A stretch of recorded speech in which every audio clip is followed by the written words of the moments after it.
The four sectors are commercial agriculture.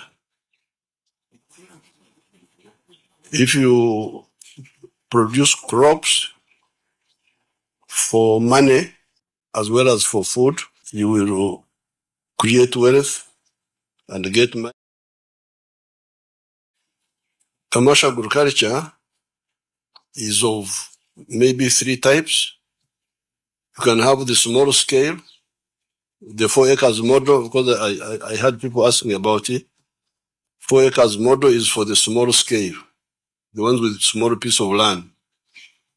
And these are the ones we are saying, since you have got a small piece of land, select high value enterprises, and those should be the ones you do in your small area, and you will get good income. And I have got examples of that. I've been showing them on the screens.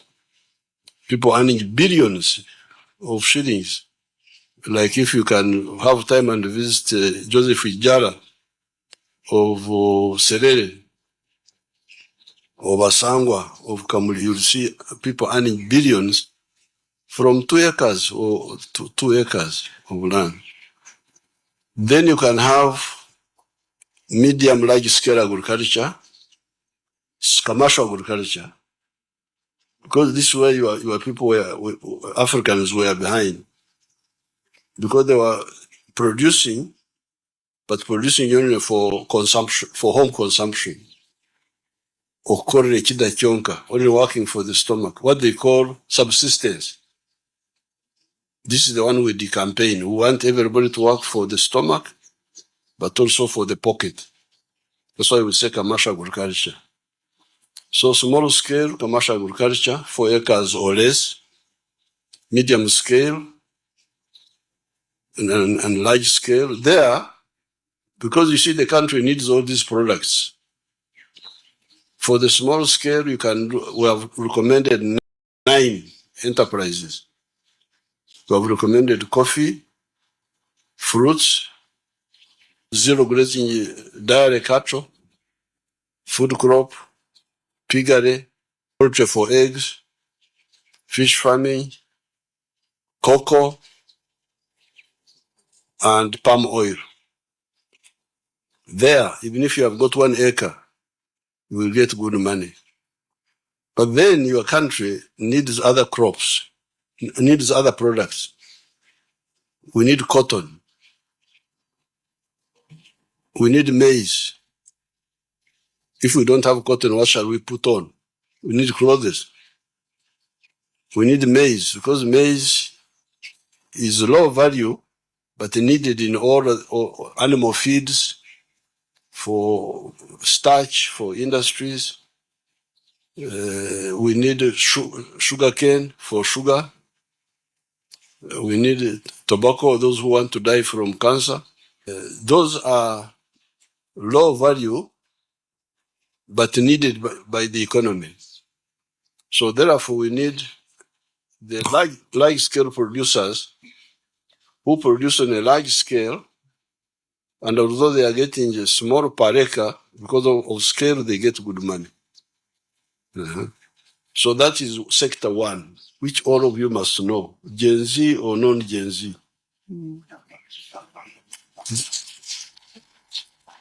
This is mandatory. Either you know it or you don't know it, and you are doomed. So this is commercial agriculture. Then the next sector is artisanship and manufacturing and industries. This is where you process all these raw materials in final products. The raw materials we have in Uganda are agricultural raw materials, like the shirt I'm putting on is from the cotton, our cotton here. Then you have the minerals. Like the other day, I commissioned a factory with President Ruto in Tororo about steel. Steel. You Gen Z, you must have heard of something called obtare. Obtare, you have never heard of this. Obtare is iron ore. I was thinking about it. Very good. Butare is iron ore. That's why you hear of Butare here in Buweju. There's a place called Butare. You can even hear of Butare in Rwanda. There is something there. It is our word for iron ore, from which we get steel. Steel for so many uses, for dams, for buildings, Mitayimbwa, so the mineral-based industries are needed. Then you have knowledge-based industries, knowledge-based, where you don't have the local minerals or the local crops, but you have knowledge. This way the Gen Z can come in.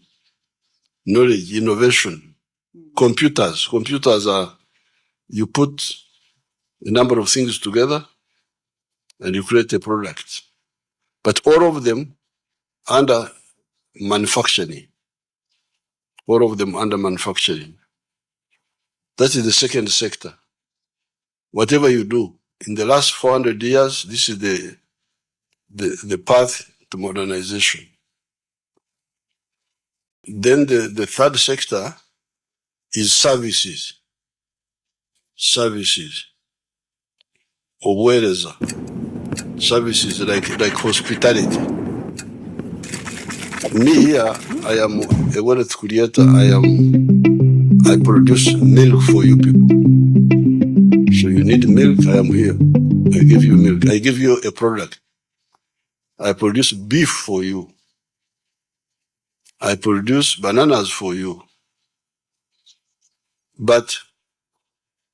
And somebody transforms it into a processed product. So me, I'm a farmer. The manufacturer processes it into final product or changes a bit like starch and so on. But then we need services, which is the third sector. Services like hospitality, a hotel. Where did you sleep last night? Did you stay in a hotel here? Hotel Uganda. Where? Igongo. Igongo. Yes. So now that man, Igongo man, is not like me, who is producing milk, bananas, beef. For him, he's providing a service. Me, I'm producing a product, a good, but for him, he's producing a service. Transport is service. Border is services. Abayimbi, like Bebe Kur and group, they don't produce bananas like me. They just eat. They don't know where the bananas come from. But they provide what I don't do. This is to entertain us. Music, football, sports. Sports is a service. You can also have professional services, medical. If I go for treatment, that's a service. I was going to die. This man brings me back to life. And it's a service. The witchcraft, if you're a witch doctor, he pretends to provide a service. Pastors who preach the gospel, that's a service. So this is the third sector. Now, the fourth sector is also really a part of sector 3, but I prefer to separate it. This is ICT. The computers, the what. Because they are providing some other new types of service. For instance, this is what they call BPO, businesses processing outsourcing. where I am an accountant here in Mbarara, and I do accountancy work for a company in the USA, and they pay me, I send them the work over the internet, and they pay me. So I prefer to separate ICT a bit to make it a separate sector. But really it is part of the services sector, strictly speaking. So therefore, when you say how can we come in, I don't think there is economy, any sector which is outside these four. I don't think so. If you know any, tell me. But for me, I think these are the four sectors of wealth creation.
Russia has no problem with us. We have never had a problem with Russia. Russia has never had a problem with us.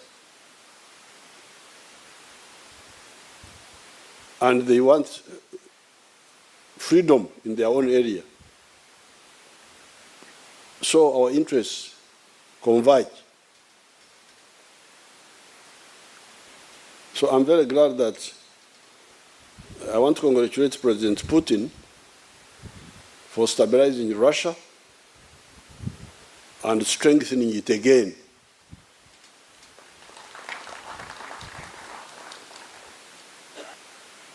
Now, these partnerships, like with Proheri, is common sense. Because there is big demand here. We can speak on and on about West Nile, but for starters, the fixed wing. By 1986, West Nile had very few districts. They need maintenance. And these districts, you could even mention them. They need overhaul. There was Moyo, there was they Arua. Need upgrading. So, which is better, to do it there or here? Yeah, so common sense. But of course, common sense is not always common. So Therefore, what Prohera are proposing, that we should include the Sukhoi also to be overhauled here. I support it. We support it.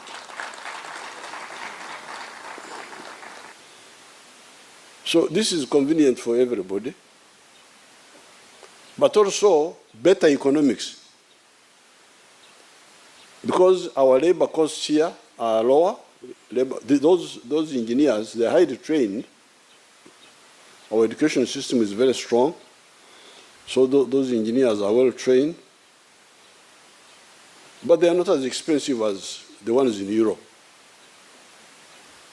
I welcome the ideas which the general manager has of the ECM, the electronic countermeasures, the self-protection for the platforms.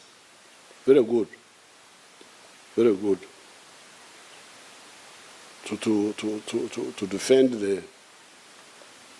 the platforms when they are in the air. Therefore, I support all the measures and all the plans. But you heard also what Proher said. They would also do for commercial, even for others, not only for military. Even other commercial aircrafts who want servicing, who want overhaul, they can come here. But also get us other investors. I tell the Russian delegation that they should also get us other investors in other areas, not only here in military, but even in non-military areas. Like with the Chinese, we work with them in the military, but also in the non-military fields. So there's no limit to our cooperation.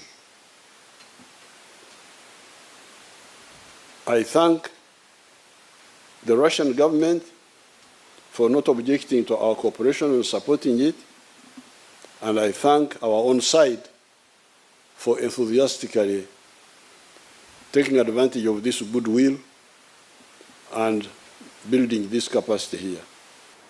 Your Excellency, we have been coming to this place with the other ministers and the PS and our team to see exactly what is going on. And we now know the difference between servicing of a helicopter, full service, overhaul. We know all of these things.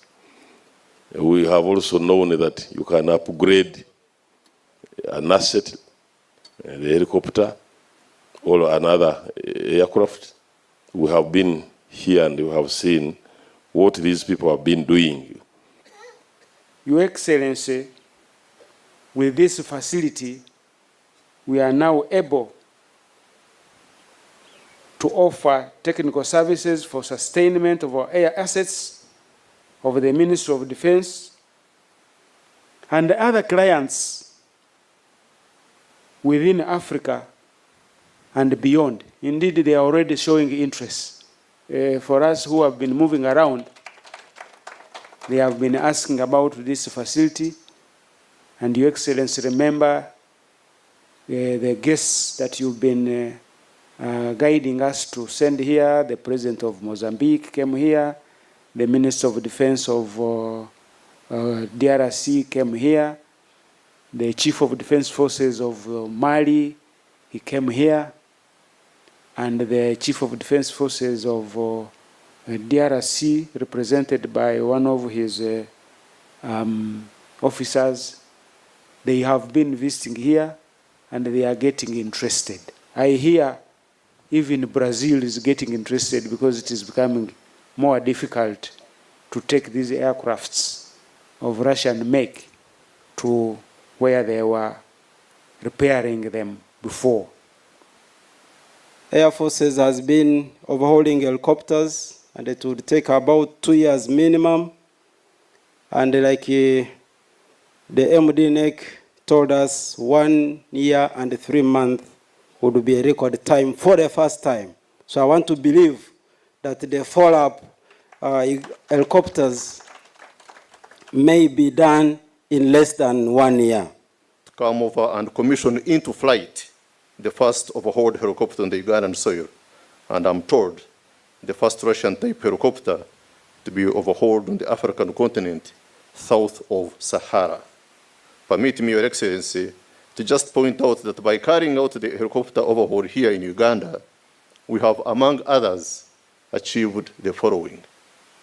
One, as a force, we have built capacity through the transfer of technology and skills.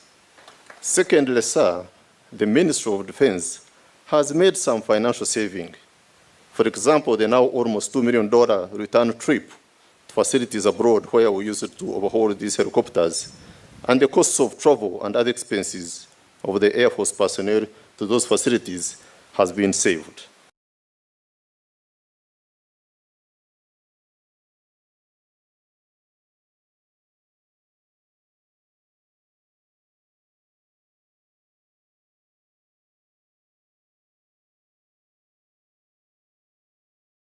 We can speak on and on about West Nile, but for starters, by 1986, West Nile had very few districts. And these districts, you could even mention them. There was Moyo, there was Arua, there was Nebi. Now, under NRM now, we have more than 10 districts in West Nile. There are 13. These are administrative structures to enable the population of West Nile be served by central government well. By 1986, there was no tarmac road that linked West Nile to the rest of the country. Now, I'm sure when you are coming to West Nile, you drove on a very good tarmac from Kampala up to Koboko, up to Oraba border. Yay. We are even connecting from Koboko, Yumbe, Moyo, up to Ajumani, connecting Atiak to Nimule Road. There is another connection that we've been talking about from Pakwach, Panyimu, Goli, through Dei to Vura, near here. So there are a lot we are talking about West Nile. By the time NRM came in 1986, all the people you see around here, the homes were not there. People had moved to to Congo and to South Sudan because of insecurity. For many of you who are young, might not know the history of Uganda, this was a front line. This area was a front line. The front line because it was the government of the day that was hunting the citizens. That was how ironic it was. And so the citizens had to go to exile to Eastern Congo and South Sudan. And this area was just a battleground. There was nothing here. But by 1986, when NRM government started engaging the population and engaging the security situation, now we speak of peace and stability in West Nile. We can now even speak about the households we know in West Nile. We are speaking about PDM that has taken root in West Nile. We are speaking about schools that have taken root in West Nile. We are seeing a place which used to be a war zone as a host zone for refugees. So these are the gains we are speaking about. And so we are speaking tangible things. We are not just speaking off-cuff. We are speaking tangible things. By 1986, West Nile was completely cut off from the national grid. There was even nothing to talk about power. I think the people of West Nile were using generators, and those who are rich would use generators, and a few would use maybe solar. But all institutions of government, everything was shut down. There was no power. But now we are generating electricity. There is a Nyagak power station which is generating electricity in West Nile here. We are now connected West Nile to the national grid, as you all know. All the districts of West Nile have been powered. Sub-counties have electricities. So we can speak on and on and on. Now, these are the gains we are protecting.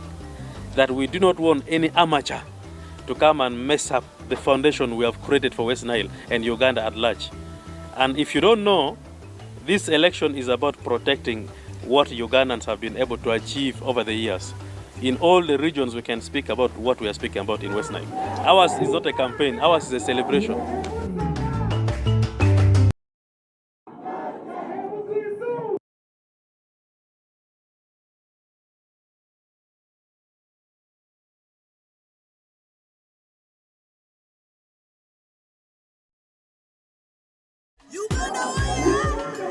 We started the entire process way back in 2014 with exploration, ground truthing.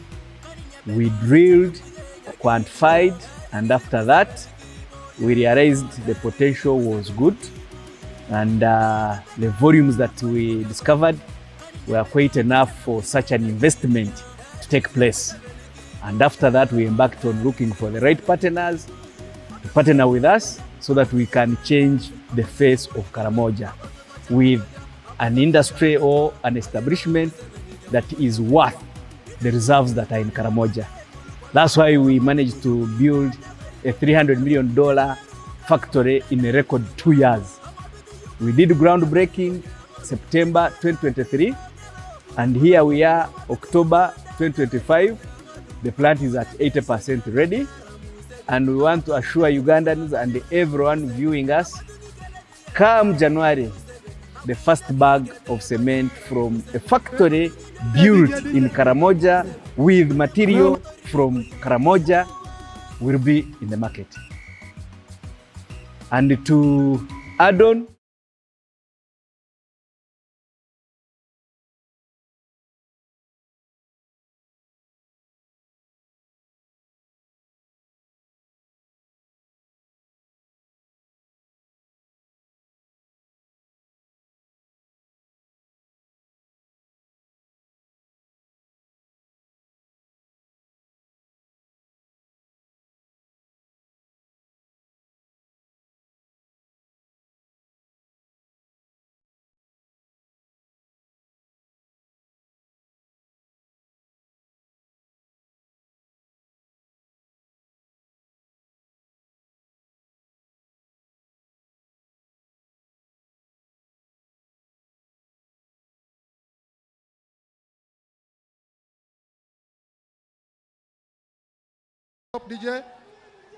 DJ stop.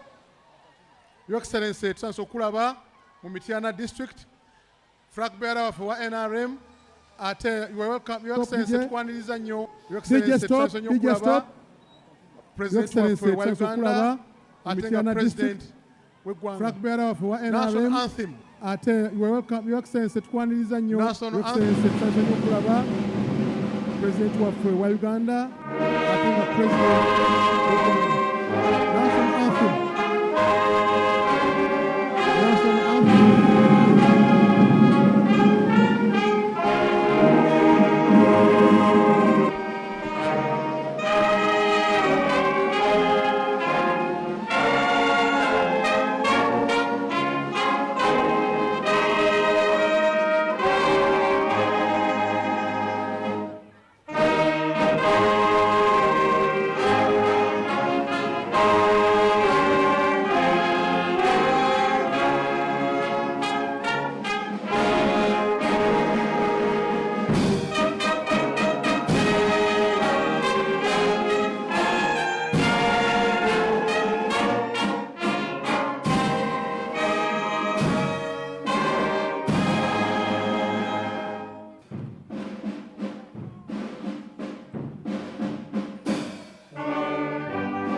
Your Excellency, nsaba awutuuleko,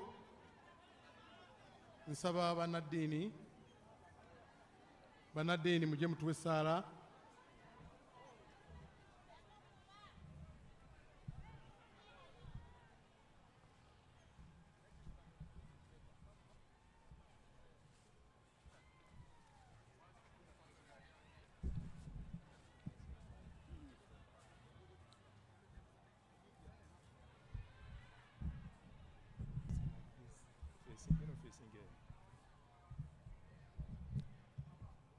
أعوذ الرجيم بسم الله الرحمن الرحيم الحمد لله والصلاة والسلام وبعد السلام عليكم ورحمة الله وبركاته.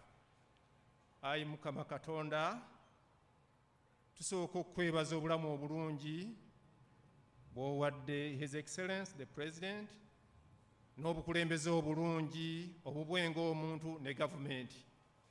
Ayi Mukama Katonda tukusaba ye nga President ne bafulaga beyala bonna baali nabo mu kunoonya obuwagizi n'obulonzi, tukusaba obwongere obulamu obulungi, obwongere obusobozi, obwongere emikisa, omwongere obuvumu okusobola okutugatta ffenna nga Uganda olw'essuubi olw'ebirungi byonna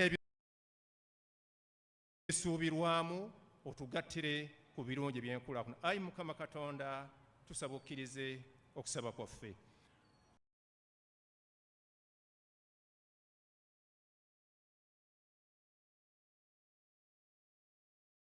Oweekitiibwa President Haji Faruku Kirunda, Special Presidential Assistant, obubaka obwaffe ajja butuusa bulungi. Assalamu alaikum wa rahmatullahi wa barakatuh. Awamu n'ebigambo ebyo bye tuwulidde okuva eri omudduwo asabye, twagala okwongera okukwebaza kubanga era twebaza bwebaza kubanga owadde omudduwo ono atukulembedde bw'ati okuviira ddala mu mwaka 1986 okutuusa kati nga tulina emirembe era asobozesezza buli kintu kyonna okugenda mu maaso. Kitaffe omulungi ng'ali mu lwokano luno kaakati olw'okulonda, beera naye, yogera naye kubanga ebigambo byo nga biyisa mu ye bye bitutuukako eno okutuwa emirembe. Byonna nga bigenze bulungi, si ffe naye ekitiibwa n'ettendo bidde gy'oli. Mu linnya lya Kitaffe n'Omwana n'Omwoyo Omutukuvu.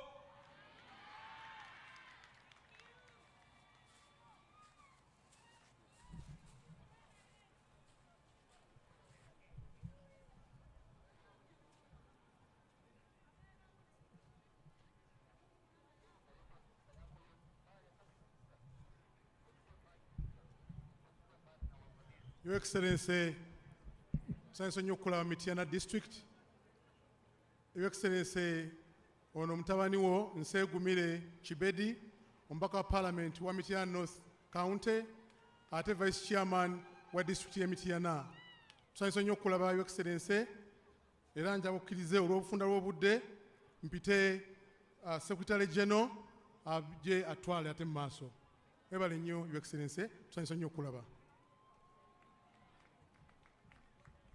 Mukama wange President waffe, omwagalwa waffe era candidate waffe owa NRM, taata tusanyuse nnyo okulaba. Nyimiridde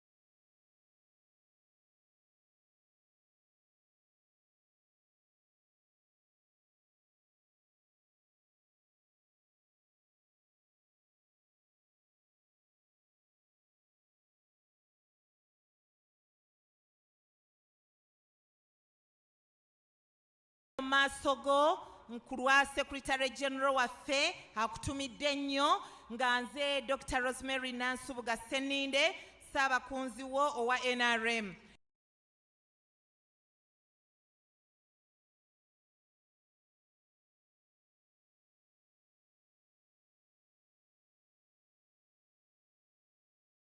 Mukama wange President manyi obudde bukukutte naye nzikiriza neebaza abantu b'Emityana mwebale nnyo mikwano mwebalire ddala okujja mu bungi bwe muti okwaniriza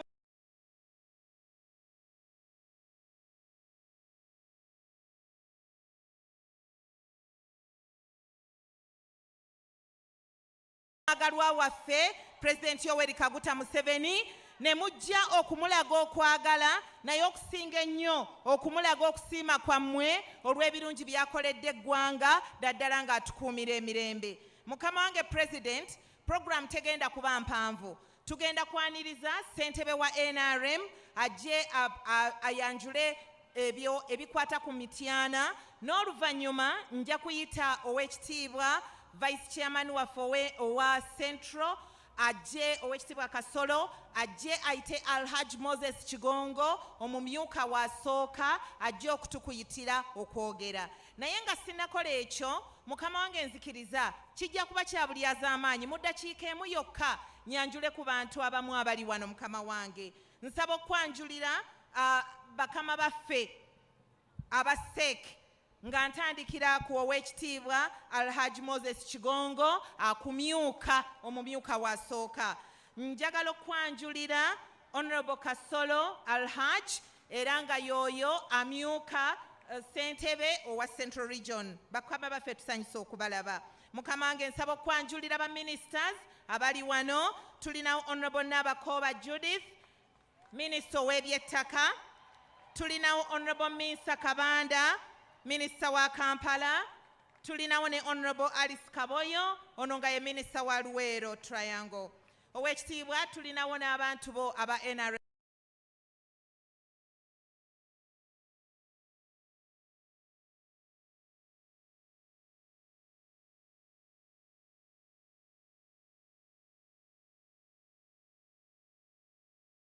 Secretariat ngera ng'ogyeko nze tulinawo ne Hajat Medina Naham, Director wa Finance. N'abalala Oweekitiibwa abalala kubali wano tulinawo Honorable Nalule Safia Juko ng'ono ye ssentebe waffe owa Equal Opportunities Commission. Tulinawo Honorable Sylvia Namabidde ng'era naye Commissioner. Tulinawo ababaka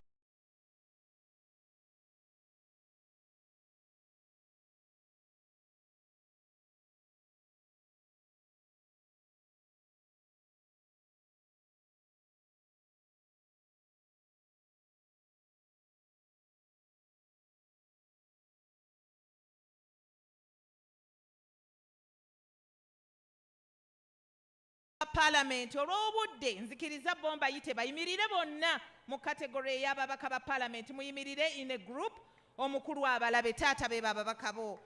Tulinawo abakulembeze baffe Mukama wange abakola omulimu omunene okulaba nga NRM ku luno ewangulira waggulu mu byalo byaffe era njagala okwaniriza ennyo abakulembeze b'NRM mwenna abali wano ba DEC members muyimirire omukulu abalabe bassentebe ba NRM mwenna muyimirire abaliwo.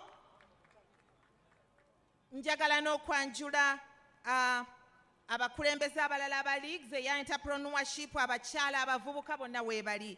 Mukama wange nsaba okwanjulira Honorable Chiwanda Chairman wa National Consultative Forum, Honorable Mr. Nyombi Peter Presidential Advisor, Mukulu Gashumba akulira PLU ate era nga ye mukulembeze w'abavandimwe, Mukyala Bukyana akwogerera ennyo ayogerera ennyo NRM n'afiirawo. Tulina abakulembeze abalala ab'eddiini obalabye ba RDCs weebali, Mukyala Seku Helen Commissioner waffe wa Patriotism, muwala wo Fulu Figa naye waali teyalutumidde mwana. Tulinawo ne muwala wo omulala gwe bayita Maama Janet oyo naye afiirawo. Tulina Haji Semakula Sulaiman wa PLU. Tulina cluster leader wa Buganda Central Major General Chiwanuka Then bwe tunaamaliza Your Excellency ng'omaze okwogera tujja kusaba okkirizeeyo ebifaananyi bitono nnyo. Ojja kukkirizayo ekifaananyi taata ne ba flag bearers be tujja okwanjulira nga omaze okwogera, ate n'aba skilling, ate ofuneyo n'ekifaananyi n'abo abagenda okuwa ekirabo. Tuyina aba district awamu n'abakyala aba Catholic. Then tuyina ne ba converts awamu ne former contestants ow'ekitiibwa ojja kufuna ku bifaananyi nabo. Mukadde kano nzikiriza President taata nkuyitire ssentebe waffe ow'NRM agenda kwanjula ebyo ebyekwata Mityana mu ddakiika 2 zokka kubanga already ekiwandiiko taata akikuweereza. Weebale nnyo mukama waffe, weebalire ddala. Mukama akutuweera omukisa n'amaanyi, weebale olwa stamina eyo otuwadde ekitiibwa ng'ab'NRM. Neyanziza omukisa guno ogumpeereddwa. His Excellency the President of the Republic of Uganda, protocol observed. Several President Kintu John Gemanya nganze chairman NRM Mityana District. Era ndiomu ba investors abatono boyina wano mu ggwanga. Njagala okwebaza olwa medo gye wampa olw'okukola obulungi e Busia omwaka guno. Nkweyanziza nnyo. His Excellency nsaba okkirize nyanjuleko abantu benkola nabo kubanga nnyinza okuva wano ne bankuba. Njagala baddeeke members abaliwo muyimirireko wano President abalabe kubanga mmwe muweereza emirimu gy'ekibiina wano mu Mityana District. Nsaba mubeere ne speed bampadde obudde butono. His Excellency abantu bayimiridde wali abalala bali wano betuweereza nabo ku lukiiko lwa district. Era His Excellency ebirungi byonna by'owulira e Mityana abaami abo n'abakyala be babikola. His Excellency njagala era okkirize bachairperson bange aba 3 nabo bayimirire eri emabega. Bachairpersons aba 3 nammwe nsaba muyimirireko awo emabega. His Excellency abalabeko.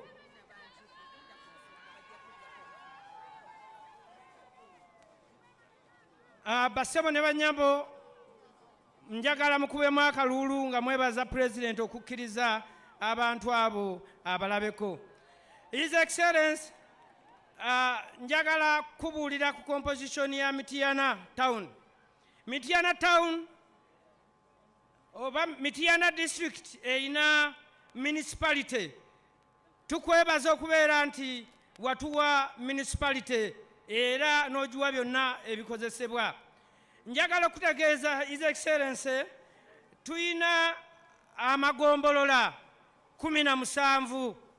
Mwaga 17 tuyinamu division 3 era ne tubeeramu ne town council 4. Tulina ebyalo 613. Ebyalo ebyo byonna wabiwa obugaali era obugaali bwonna nabutuusa tewaliwo kyalo kitafuna. Bannange mwebaze President n'engalo ez'amaanyi. Tuyina parishes 9 era mu parish ezo tuyina abatusaayo emirimu bachairperson ba LC3 benjogeddeko 17 era bonna wabawa pikipiki. Naye sebo ng'embeera bweri abantu bagenze beeyongera bakaddiye ne bafa ate kati bali bavuddeko wazza abapya. Tukusaba obugaali bunaabanga gye buli n'amapikipiki era ojja kubongera bano abapya abazze luno. Saba President tuyina households 7 7,708 betuyina. Tulina abantu bonna okutwaliza awamu tuyina abantu 4,700 emitwalo 4 sorry excuse me mitwalo 47 Mityana yonna district. Era tuyina n'abalonzi aba NRM emitwalo 12. Asaba President, olwaleero ebigambo byange bigenda kubeera bitono olw'obudde, ripooti ennamba twagiweerezaawo, naye njagala kwebaza bwebaza. Ffe abantu b'e Mityana tukwebaza President okubeera nti otuwadde ebintu byemmenye amagaali, amapikipiki, ne tusobola okubeera ng'emirimu gya NRM tugitambuza bulungi. Njagala okwebaza otugulira ettaka lya poliisi, era poliisi gyeri n'ezimbwa. Naye kye njagala okutegeeza President, poliisi gyeri wala nnyo, omuntu wa bulijjo takyafuna services za poliisi, kubanga okuva wano mu tawuni awakadde we yali okutuuka eri waliwo kilometers 6. Kitegeeza omuntu mufunampola okufuna akabodaboda omutuusaayo 1.5. Kati kivuddemu abantu okwemenya amagulu n'ebirala nga bagamba tebalina buyambi bwa poliisi.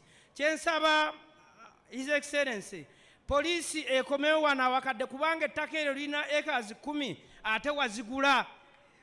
Tukusaba President, ekyo kituluma nnyo nga wano e Mityana. Twagala okwebaza essente z'otuwa mu programs ez'okwekulaakulanya ng'emyoga, calculations kweziri ku ripooti eyo gye naweereza. Wano olw'obudde sobola kuzoogera. Naye tulina emyoga, tulina parish development model ne programs endala. Era zituyambye ffenna okubeera nga twekulaakulanya. Abantu b'e Mityana balimi, sente bazirina olw'okubeera nti wateekako embeera ennungi etusobosezza okubeera nga tusobola okukola. Buli omu n'akola emirimu gye n'afuna sente. Era ssebo twagala okutuwaayo ebintu bino wammanga, olw'obudde sijja kusobola kumenya. Mu ddwaliro lyaffe erya main hospital wano eddene lye watuzimbira, tukwebaza ddungi nnyo lya mulembe, naye libulamu x-ray n'ambulance. Oweekitiibwa President, tukusaba eyo ensonga nayo girowoozeeko. His Excellency, tulina oluguudo lwaffe Busunju, Mityana, Kanoni. Tukusaba oluguudo olwo lutusuza tetwebase, otulowoozeeko. Oweekitiibwa, nsaba land fund etambule, balandlords bafune sente, ate abantu abali ku mataka obagabire ebyapa. Twebaza nale bonna abakooba atukoze bulungi ku ntalo z'ettaka wano mu Mityana district n'awatiriraanye. Olw'obudde ssebo President, nsaba nkome wano, naye mu Christmas break bwe kiba kisobose tukusaba otuyite ng'ab'e Mityana tweyongere okunyumya. Neyanziza nnyo, weebale nnyo, weebalire ddala. His Excellency. Sebo Chairman, webale nnyo, webalire ddala. Mukadde kano Oweekitiibwa President, katuyite omukama waffe, SEC member waffe owa Vice Chair wa Buganda, asobole okutuyitira Alhaji Moses Kigongo. Mukama wange President, tukwaniriza wano e Mityana.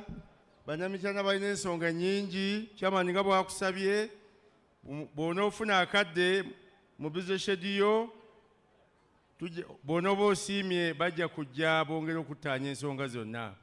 Nja kutwala omukisa guno okuyita Alhaji Moses Kigongo mukama wange ajja kuyita oyogereko eri abantu bano ab'e Mityana enkuyanja eno. Weebale nnyo, weebale ddala.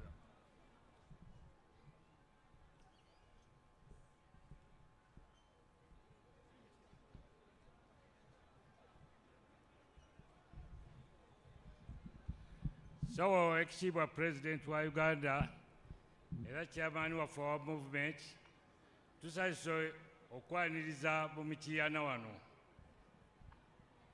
So, Ekitiibwa, abantu bano baliriridde kuva dda era saagala kubamalira biseera byabwe ate nga naawe nkulya essaawa zo. Nsaba bagambeyo ekintu kimu. Banna Mityana mwebale kuwagira movement, mwebale nnyo, mwebalire ddala. Mwebale okuwagira movement, naye twagala okufuna obululu bungi nnyo okuva e Mityana wano.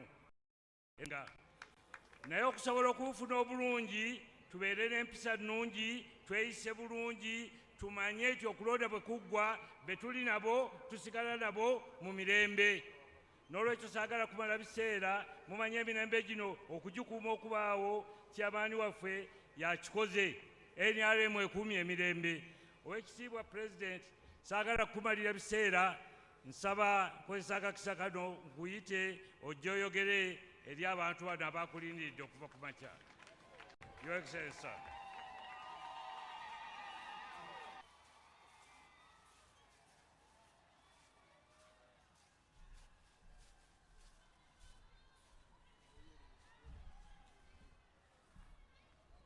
Mwebale. Abe Mityana mbalamusiza mwena.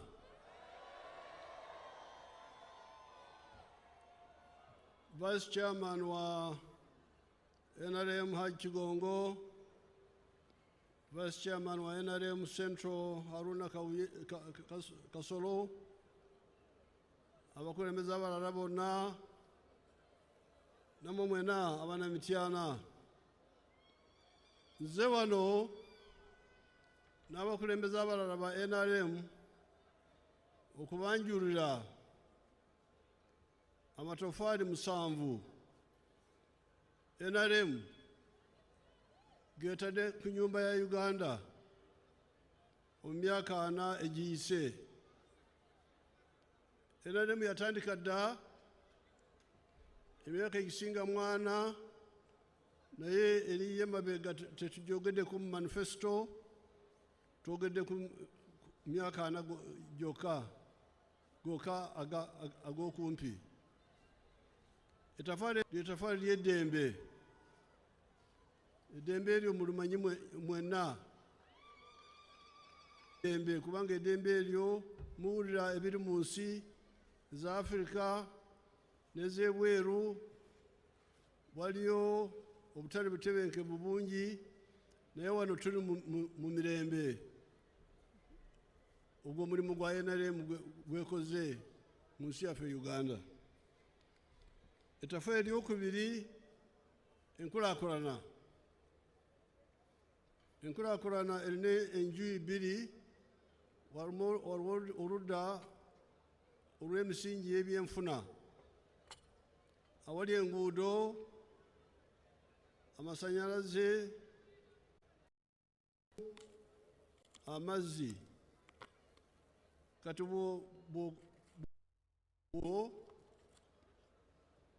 otegeererawo nti NRM yatandikirawo okuyamba ab'Emityana, kubanga bwe twagira mu buyinza kolasi yali ekoma wano kuva Kampala okutuuka wano Mityana, naye olwo oluguudo lwali lukaddiye. Twakaluddamu ndowooza emirundi 2 olw'Emityana Kampala. Okuva wano okugenda ebugwanjuba tewali kolasi. Obudde obwo tetwalina ssente. Nakozesa okuyiiya nenkola n'aba Yugoslavia ne mbaweereza empokya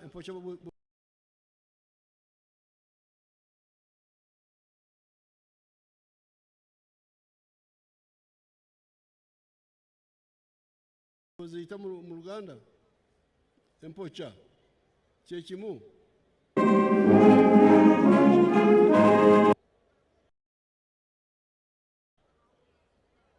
Kawo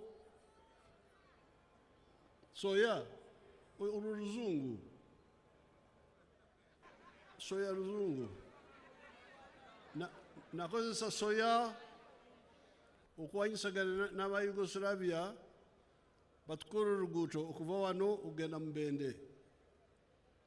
Oluvannyuma ne nfuna ssente, oluguudo ne ndisembezayo okutuuka Fort Portal n'okuyitawo okugenda ku nsalo ne Congo. Oluguudo olwo kati lukaddiye, tubadde tuluddamu.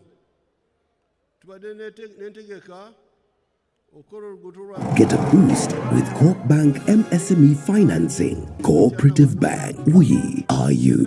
There are measurements of economics. One measurement is called GDP, gross.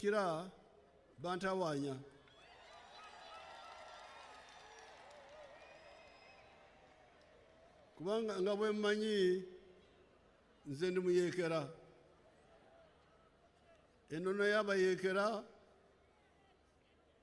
enkola yaffe ye kamukamu gweki kamukamu gweki akwata empola akola ki bugubugusi ki eyo enkola y'abayeekera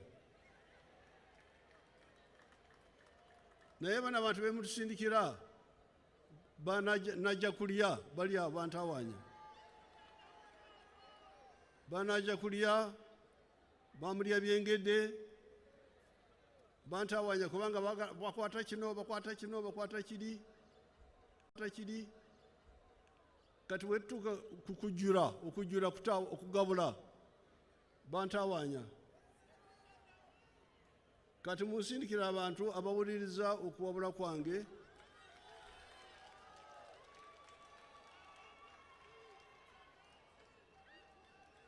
emirimu gisobole kutambula mu bwangu kubanga bwe tusosowaze emisaala entambula administration esente ne tuzijja ku nguudo kyekireeta oluguudo nga luno olw'emaanyi okulwawo ne tutalukala mu bwangu na luno olw'emibende luluddewo okuluddaabiriza ku lw'ensonga eyo y'okumaamira sente kuziteeka mu bintu bingi mu kifo ky'okusosowaza ebyamasimu byo bitambula bulungi mwena mulina amasimu mu nsawo zammwe ebyo byatereera amasanyalazi ndaba Mityana yonna erina amasanyalazi okutuuka ku ggombolola egombolola zonna amasanyalazi gatuuse ku ggombolola The Mayor of Lira City, I would like to start by saying the name of this stadium, Akibwa Stadium, is named after the first Olympic gold medalist for this country. He comes from this region, and this stadium is being built in honor of his achievement on behalf of the people of Lango. And we are proud to host this as Lira City. And we think that this stadium being constructed here will bring back the lost glory of sports in the land. And I know now I can speak with confidence that even in the national football team, you have Okello Alan, and this is the home of Alan Okello. So it tells us the history of sports in the region. So bringing back this stadium will bring back ebyalo lukaaga 13 kwebyo ebyalo 528 byonna birina amazzi amayonjo naye njagala awo tweyongere mu maaso okusukaawo kubanga amazzi siga kunywa bunywi kambalage ku lutimbi wano omugaso gw'amazzi okwongera kunywa bunywi katulage faamu ya gavumenti y'e Bushenyi.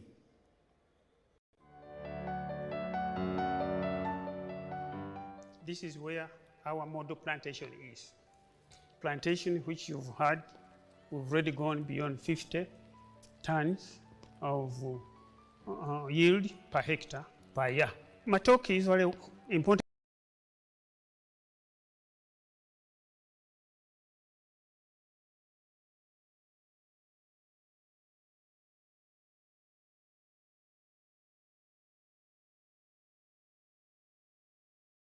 Part is water, but especially in the dry season. So here we are using irrigation, drip irrigation, as you can really see, using water, especially in the dry season. Drip irrigation, the advantage with it is that it sends water where it is required. PBD does not depend on national water. We make our own water, which we pump every day. 90% of the water is used for irrigation, and the other 10% is processed for use in pilot plant and estate residential areas. This swamp, as per NEMA allows us to use a third of the water flow.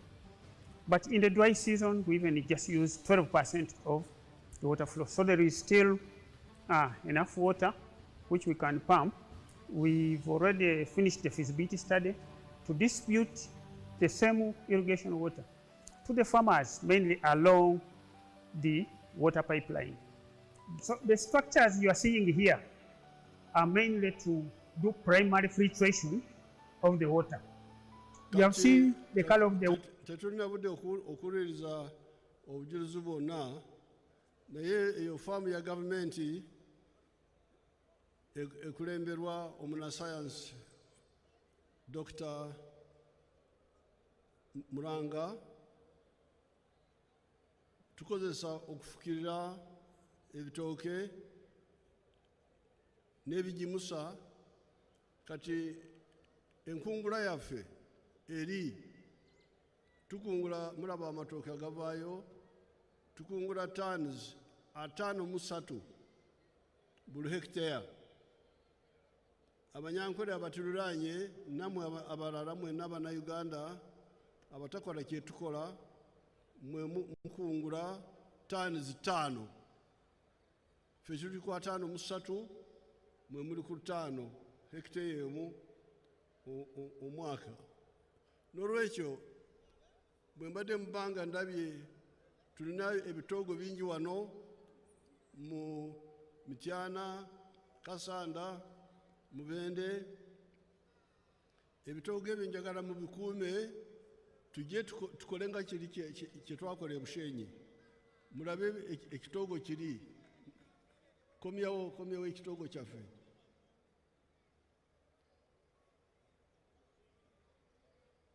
Komyawo ekitoogo kyaffe. Mulaba ekitoogo kiringa Katonda bwe yakitonda. Naye wano ndabye abataddemu obukyerikyeri n'amayuuni ebintu ebitalina kyamaanyi ekivaamu. Twagala mukuume ebitoogo, entobazi, amazzi tugakozese okukola kino kye twakola mu Nyaluzinga n'ebitundu ebirala. Bwe tudda ku ludda lw'amasomero n'amalwaliro temuli bubi mutambula.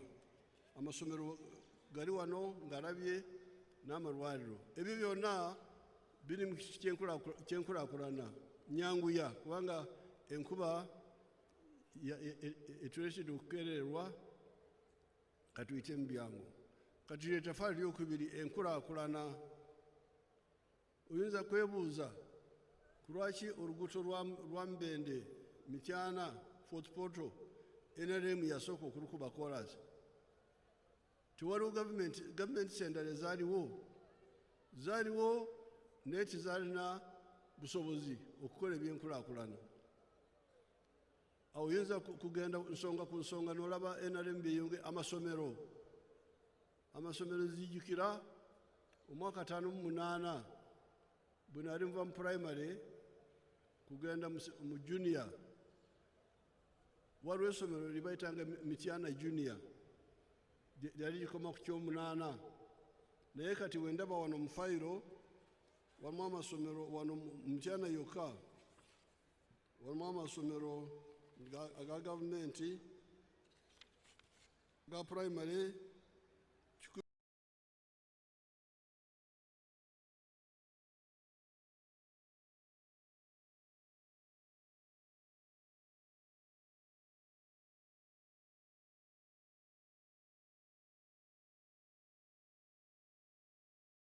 atano mukaaga aga secondary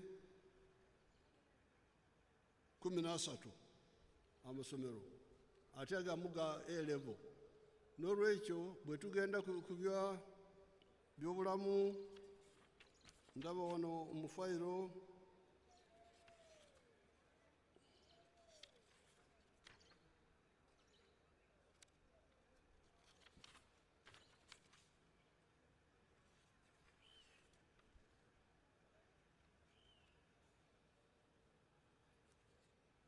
wano mu fayiro mulina eddwaliro limu lya gavumenti, mulina health center 3 ate mulina amalwaliro ga health center 14. Amagombolola 3 gokka.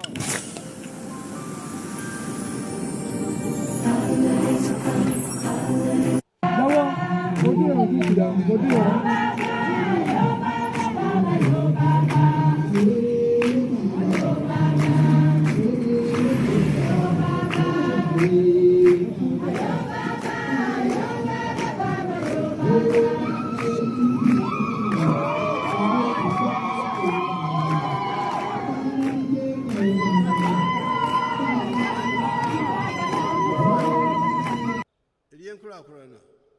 NRM ekoze kinene mu Uganda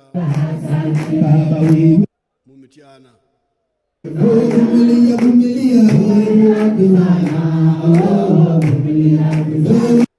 Nti enkulaakulana naye obugagga n'enkulaakulana ng'oluguudo luno olugenda Kampala Mityana.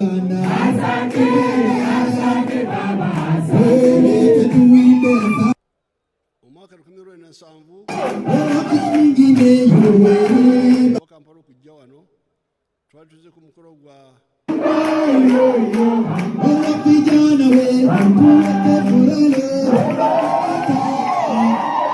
lwa chorus.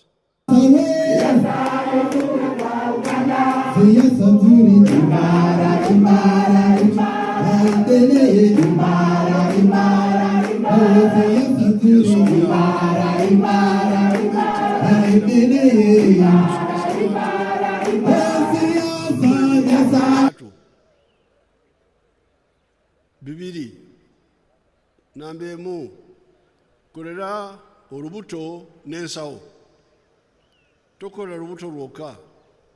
Ekyokubiri kozesa ekibalo bw'oba okola ebyensawo. Kati waliwo abantu mu kalulu ka 96 twabawabula mu buwandiike ne tugamba nti ab'amataka amatono ikaze 4 okudda wansi mukole bino wamanga. Ekisooka ika emu teekamu emwanyi, ika eyokubiri teekamu ebibala,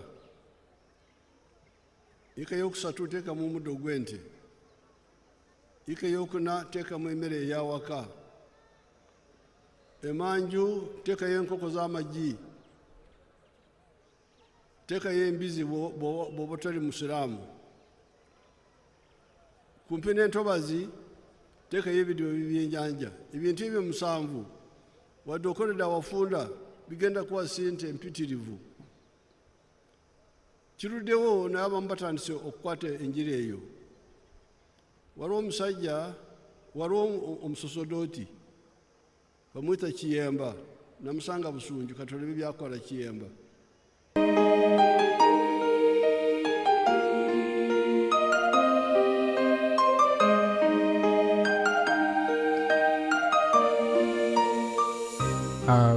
Nze Father Manuel Kiyemba ndi munnaddiini omufransisikani ow'ekibiina eky'Abakapukiini. Wano wetuyimiridde ye St. Joseph's Parish Busunju Kinda Mityana Diocese. Tulina emmwanyi ze tulima ne tujjamu ssente, ate tulina ne nursery bed etwatandikawo mwe tujja endokwa ze tugabira abantu baffe be tumaze okuyigiriza ebyobulimi ate n'obulunzi. Tulinawo n'ebintu ebirala, tulinawo embizi, tulina embuzi, tulinawo ebintu ebirala tuyigiriza bayogaasi. Twabatandikamu ne sako okutereka. Tetulina budde okuwuliriza mu bujjuvu obujulizi bw'omusosodooti, naye omusosodooti ali ddala mu kisinde kya Kristo. Kubange nange naliko omunaddiini w'amaanyi, wadde oluvannyuma nagenda mu byokulwana, naye ebyeddiini nali mbimanyi bulungi. Kristo yabuulira enjiri, yaliisa, bakuyita kuliisa, yaliise abantu 50,000 abali njala, yawonya abalwadde, ate ye kennyini Yesu yakola mu bbajjiro lya Yozefu. Ekitegeeza nti Yesu yakola ebintu 4: okubuulira, okuwonya abalwadde, okugabula abali enjala, naye kennyini okukola. Kati omusosodooti oyo ali mu kisinde kya Kristo ddala. Si kubuulira njiri kyokka n'okomaawo abantu ne bafa enjala. Waliwo omusajja ali eri Gomba bamwita Kalera. Omusajja oyo kateri byakola wegomba naye ava wano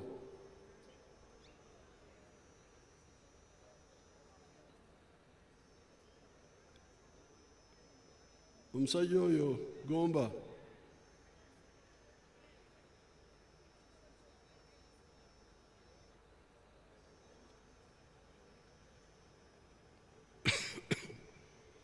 bwe watolina oyo twoloka omuvubuka w'e Masaka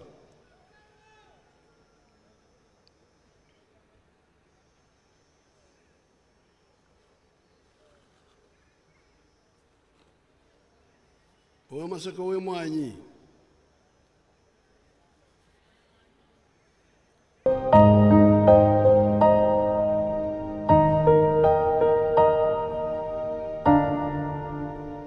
erinnya Musisiro Ronald okuva wano ku Gomba Next Generation Farm Institute era nga ye Gomba Next Generation Model Farm.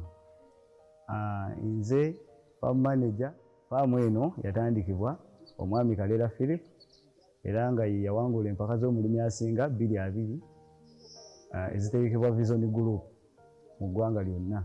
Faamu eno yatandika omwaka gwa 2003 era nga ekigendererwa kyali kyakulaba tutya bwe tuyinza okufuna mu byobulimi n'obulunzi.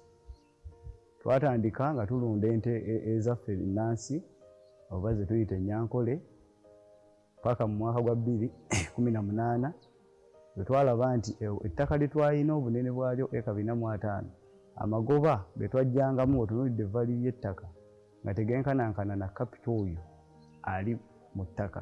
Twalaba tukyusa ne tudda mu okulima okw'ekibalo mu 2019 ne tutandika olunda ente ez'amata ez'omubiyumba, enkoko, kulima amatooke, emmwanyi, kulunda embizzi n'okuteekawo ettendekero lisomesa abasawo b'ebisolo n'abalimisa.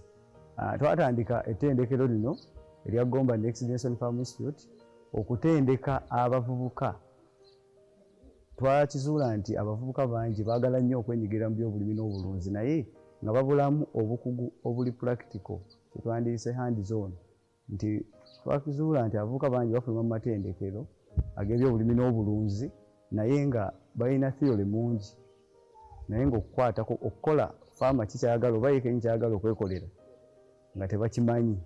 Ekitufuula ab'enjawulo nti abaana baffe tubayigiriza nga bakolera ddala ekyo okugeza nti okuwakisa ente, okuzijjanjaba kuba faamu eriko ente 5 kitegeeza ente ezo zibamala okusomerako. Enkoko nazo weeziri nnyingi zisukka mu 2,000, embizzi, emmwanyi eka 5 nti omwana ono byonna abikolera ddala. Wano we tuli tuli mu nkoko ez'amagi ze bayita layers. Fenno wano tulina enkoko ezisoba mu 2,000 mu kudda waggulu. Naye kansomese omuntu wange addala nfubuka munnange oyo gwe baalyako ssente z'empitirivu nti yali asobola olunda enkoko ez'amagi 1,000 nti okuzimba ekiyumba kati okunyonyola kugenda kulwawo naye mulaba Kalera alina ente z'amata 5,000 tetufunye obudde okufuna ekibalo kyonna. Ente z'amata 5,000 alina enkoko 2,000 alina embizzi alina ebirala byonna. Wano Mugomba afuna sente nyingi. Tugenda kufuna ekibalo mu bufunze kyayingiza buli mwaka. N'olwekyo tubasaba mwenna mukitwale nti kyavunaanyizibwa buli maka okubako kyegakola okuva mu bwavu. NRM ng'ettafaali lyayo eryokusatu ery'ensi yaffe Uganda tubadde tuteeka ssente. Waliwo ssente ez'enkulaakulana, ez'enguuto, ez'amasannyalaze, ez'amasomero, ezo ziri bbali. Naye ez'okugaggawaza abantu mu maka gaabwe ekitabangawo gavumenti endala tezikikola naye nze nkiraba nti kikulu nnyo. Saagala kukulembera abaavu kibansanyusa okubeera n'abaavu. Njagala abantu baffe bonna bafune emmere ate bafune n'ekibateeka mu nsawo. yensonga tubadde tuteekawo ssente okuva 967 entandikwa NADS, PMA, Operation Wealth Creation, katutaddewo PDM, emyoga, essente zonna chairman abadde abyogera kwawo. N'olwekyo essente ezo muzikozese muve mu bwavu. Ate bw'ova mu bwavu, Kalera agambye nti balina ne acres 50 ez'emmwanyi. Kalera ayogedde ku mmwanyi. Tetufunye budde kubiraba byonna. Kati bw'olima, nze bwe ndima emmwanyi ng'omuntu omulala n'alima, ffenna awamu bw'otugatta Uganda yonna, nze mba ngagawadde, muliraano wange agagawadde, naye ne Uganda yonna egagawadde. Kati we twogerera emmwanyi zetufulumya mu Uganda ziri ensawo miliyoni 10. Emabega twali ku nsawo miliyoni 3 zokka. Kati Uganda efuna obuwumbi 2 n'ebisobomu za dola okuva mu mmwanyi. Eri emabega twali tufuna miliyoni 4 zokka eza dola. So n'olwekyo ettaffaali eryokusatu NRM lyetadde ku nnyumba ya Uganda bwe kigambo ky'obugagga, obugagga. Ensi za Africa zonna ez'owulira zirina ebizibu tebakyogerako. Babeera awo development. Nze development etali mu bugagga bwawaka sigibala. Nti enguudo korasi, sisula ku korasi, nsula mu nnyumba yange. Korasi kyakuyamba, naye ekinaataasa amaka ebizibu y'ennyingiza y'amaka. Abasoga balina enjogera y'amagezi bagamba nti akange kakira kaife, nti akange kakira ekyaffe. N'olwekyo ekintu ekyo mu kisekwesira ly'ettaffaali eryokusatu tubawabula ne tubayamba. Tukola bibiri. We advise, we support you to get out of poverty. We don't just talk, we talk and support you. Mbadde mukubegayirira banange mbe mu bwavu. Nze siri mwavu, naye saagala nze mbeera omugagga mwe mbeera abaavu. Njagala ffenna tuve mu bwavu. Kati amataffaali gali 7, naye olwaleero ngenda kwogera kwana gokka ku lw'obudde. Ettaffaali eryokuna ly'ettaffaali ly'emirimu. Ekigambo ekyo nakyo kitaawaanya abantu. Abasinga obungi tebamanyi emirimu egyeva. Balowooza nti emirimu giva mu gavumenti. Emirimu gya gavumenti yesu weegiri naye mitono. Emirimu gyonna gya gavumenti giri 48. Naye tuli bantu obukadde 50. Kati tuna egy'emirimu 48 enaatugasa etya ffenna. Kambalage emirimu gyegisangibwa. Kati olaba omuvubuka omweta Basangwa ow'Ekamuli.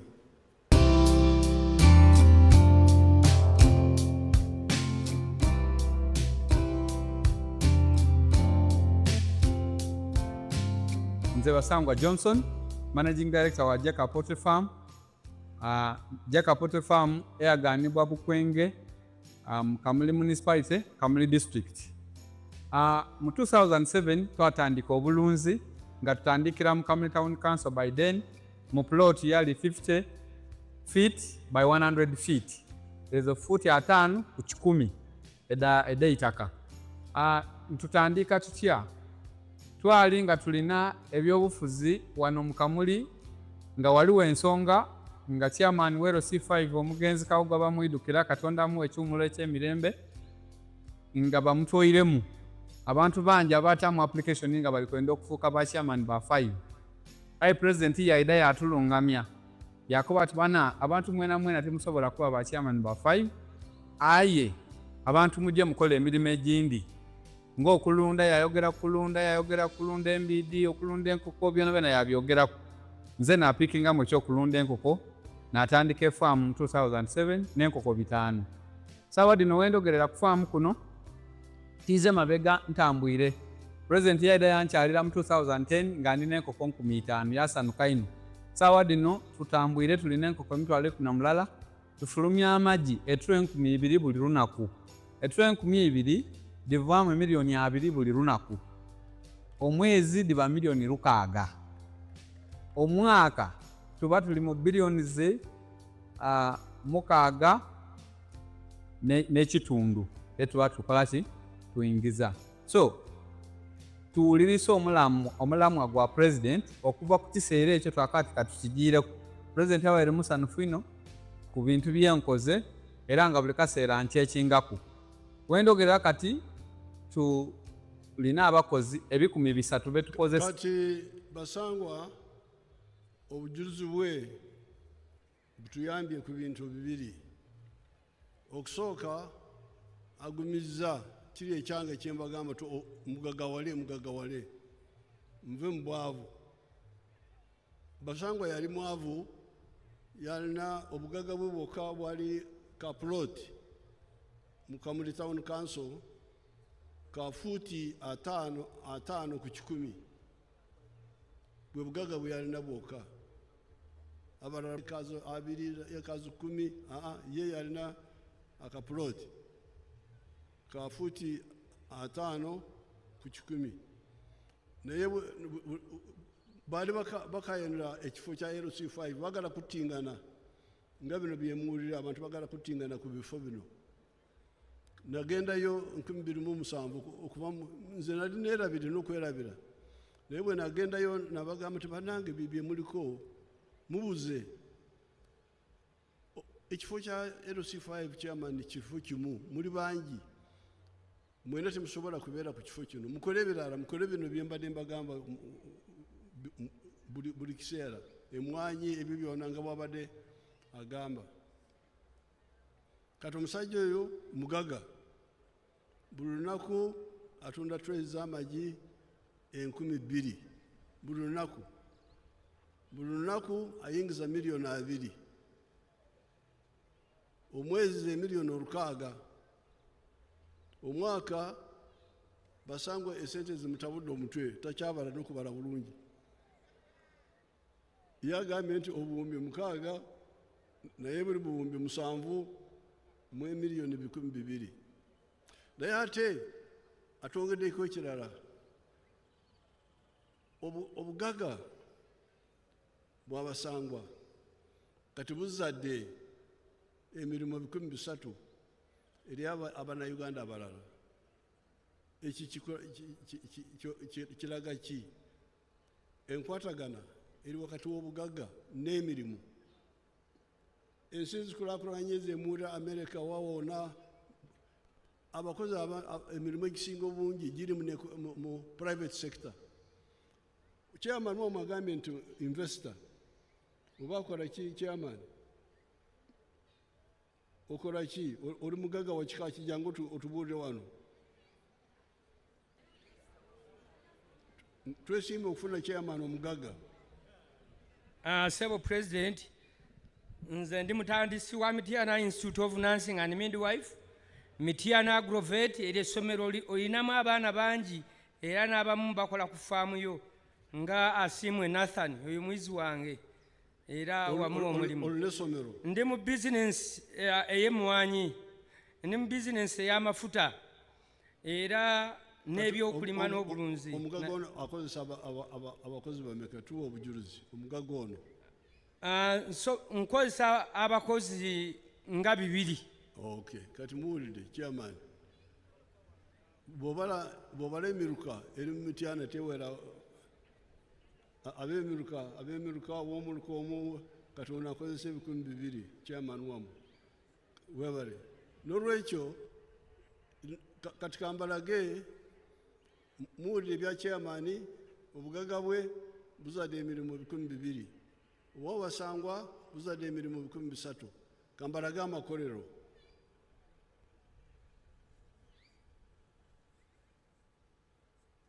aha eya town gye mulaba ddayo eri go back town eyo gye mulaba town mpya kumpi n'Embale town ezimbiddwa mu budde buno bwa NRM y'amakolero gokka erimu amakolero 75 naye katuyingire munda y'ekolero erimu tulabe abakozi abalimu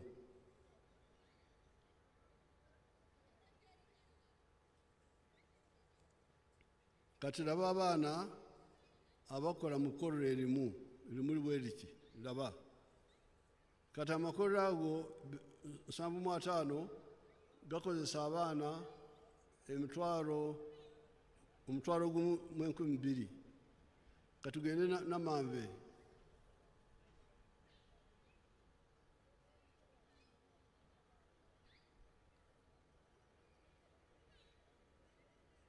Namanve town empya gye twazibana abantu abakulu nga Bishop Senabulya wano bamanye omulimu gwa Namanve edda gwali gwa kutereka mirambo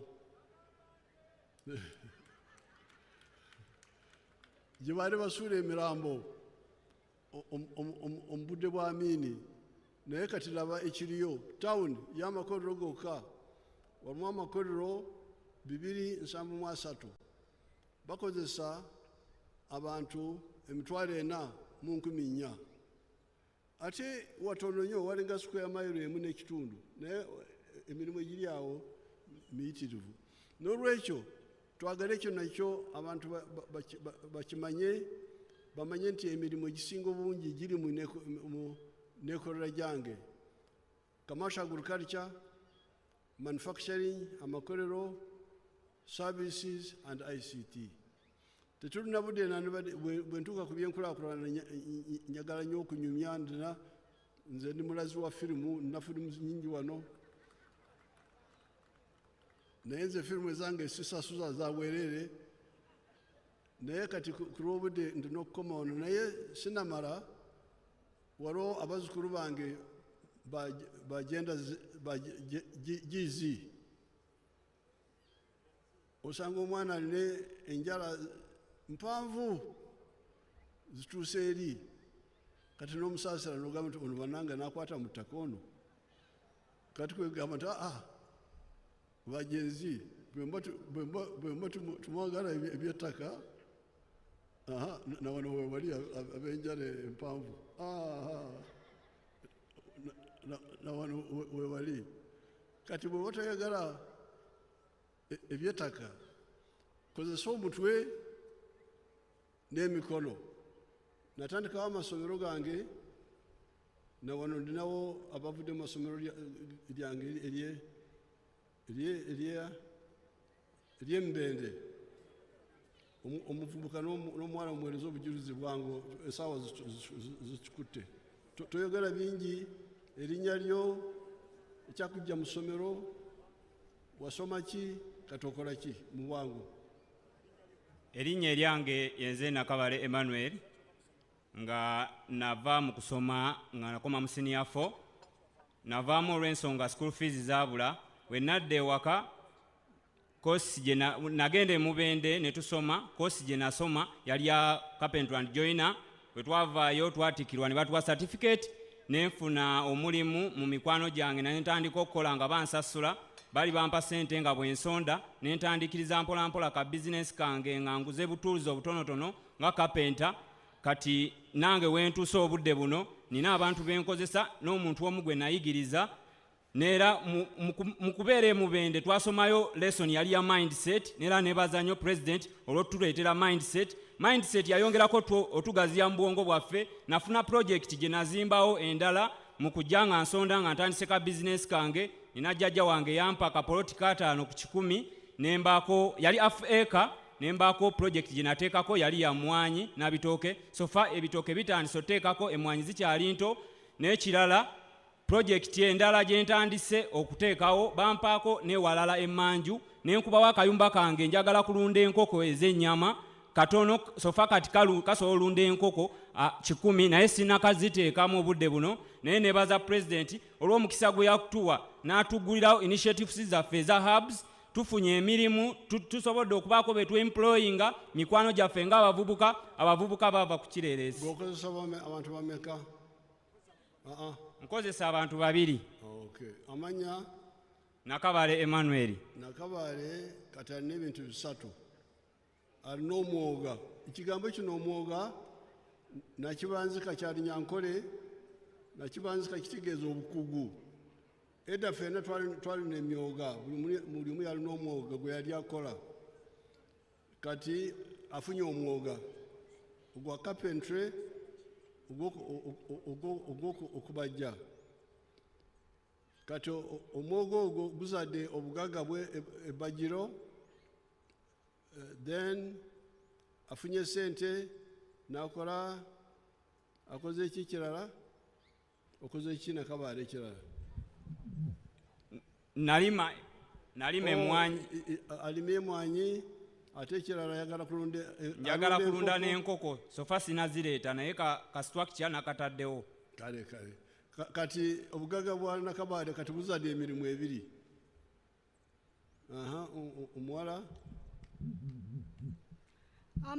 erinnya lyange yenze Hadija Nasaka nga nasomera ku habu Mubende ekyanzija mu ssomero nakoma mwezi 2 sete ne zibula bazadde bange nga tebasobola kunnyongerayo ne nafuna omukisa nendaba waliwo omuwala yali agamba mbu waliwo abagenda ku habu biki ne mugamba olabika olimba ko ye bituufu ko nze nkwegayiridde era nkusaba nkwegayiridde jimpe mpa omukisa ogwo ŋŋende. Nasoma hairdressing ye course gye nasangayo gye nafuna era gye nali njagala nnyo era gye nnina obudde buno era ndi mu hairdressing ninayo abaana 2 obudde buno eno benkola nabo era benkozesa bannange bendi nabo essaawa eno embeera nga nkola sente omwezi nnyinza oyingizanga emitwalo 5 oba kangeze ng'ebadde nga sizoni kuba kati ziba sizoni ebeera sizoni noga kati sizoni bweti nfunye emitwalo 40 oba sizoni bweti ntwalo. Nebaza omukulembeze waffe Taata Yoweri Kaguta Museveni fukamidde n'okufukamira nga akwebaza webale nnyo webalire ddala bannange bavubuka bannange yonna gye muli abataata bamaama mbegayiridde omukulembeze waffe temumwerabiranga ne maama Judisi n'abakooba naye temumwerabiranga. Kale amanya gange yenze Hadija Nasaka. Nasaka. Kati Nasaka yafuna omwoga gw'enviiri kati ajjemu obugagga bwa saluunu kati akozese naye abantu 2. So n'olwekyo amatafaali 4 genjogereko lwali gali 7 twali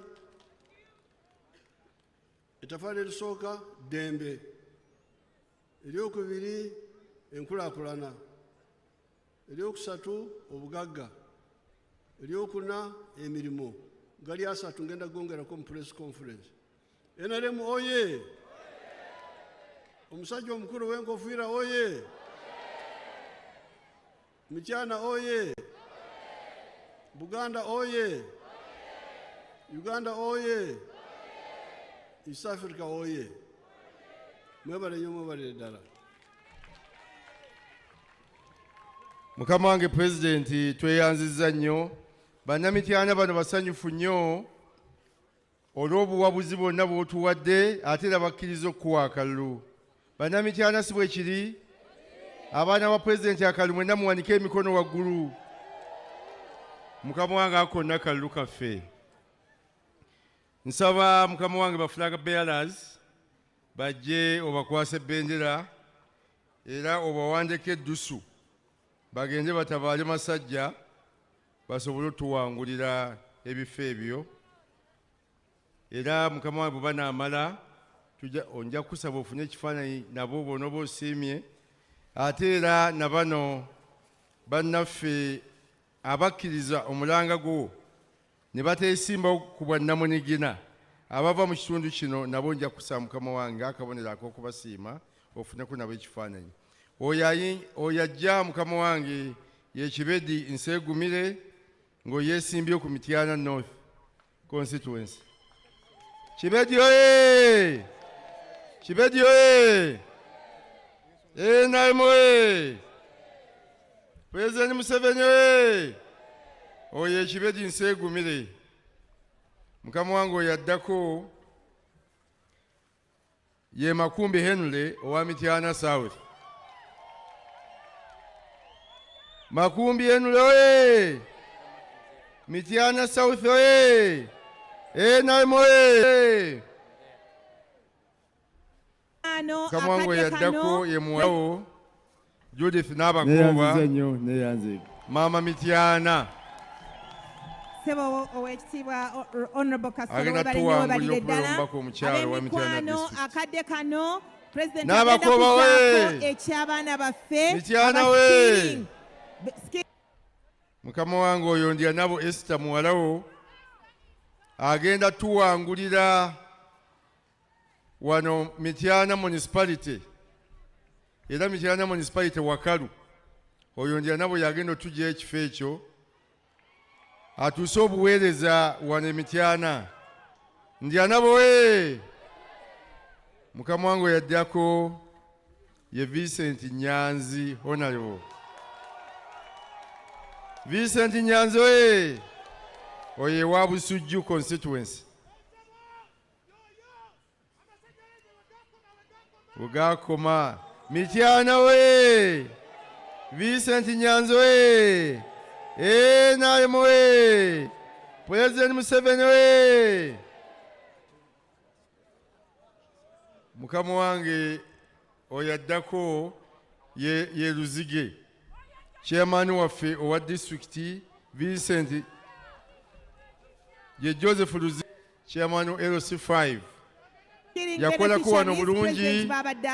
Bannamityana ne batalaba bulungi naye kati bakkiriza bonna bagenda mulonda. Abesente wa district yaffe. Chairman LC5. Yakolako wano bulungi. Bannamityana ne batalaba bulungi naye kati bakkiriza. Meya waffe. Meya municipality. Nsonyiwa mukwano gwa meya. Kafunda Tugume. Tugume oye! Tugume oye!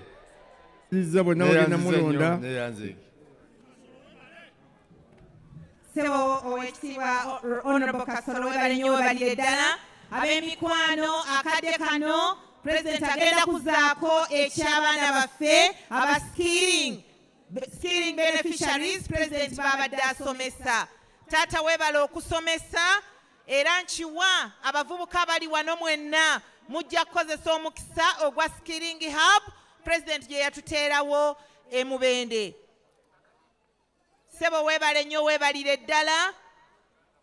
Obujulizi abaana bwe bawa kyakulabirako ky'amaanyi nnyo eri bavubuka bannaabwe. Weebale nnyo Your Excellency the President.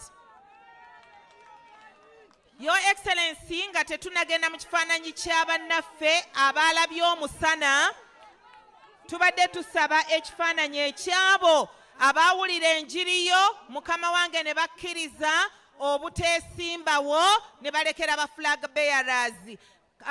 Abeesimbyewo mugende.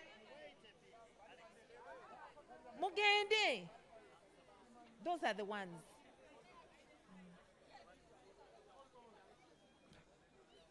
Bebo Mukama wange President abaana bo abaawulira eddoboozi lyo ne balaga nti NRM bagyagala ne batagiryamu lukwe ne bakkiriza obuteesimbawo era bonna basalawo okuyimirira emabega w'aba flag bearers.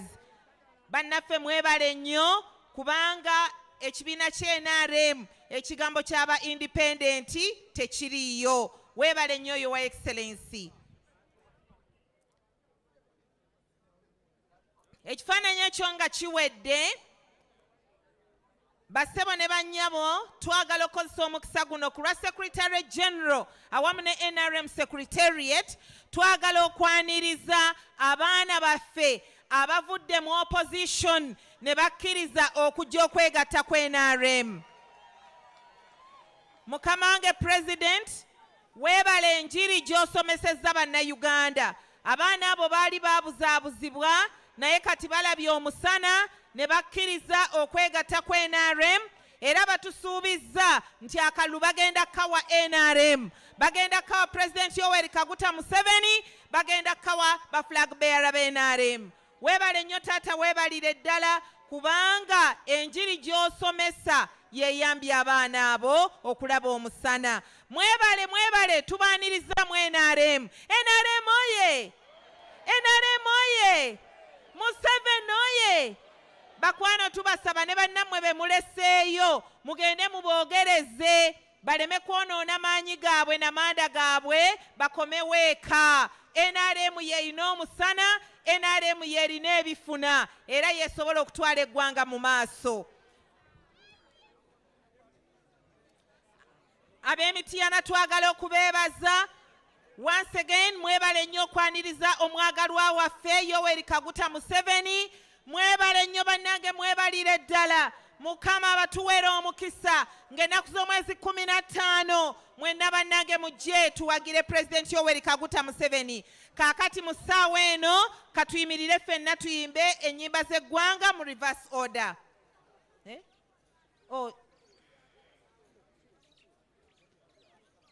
Your Excellency, waliwo ekisabo oba okusaba humbly.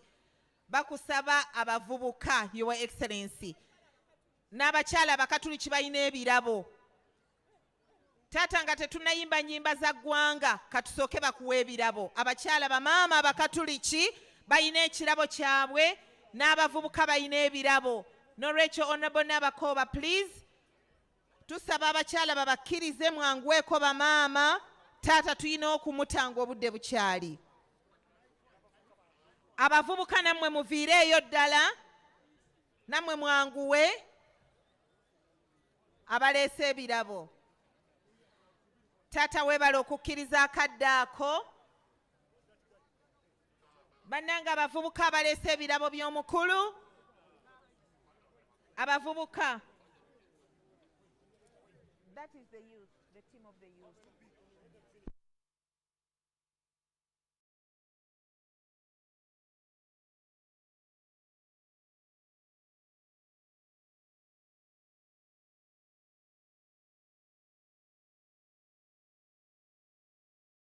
Ne bamaama baffe abakatuliki abamuleetedde ekirabo.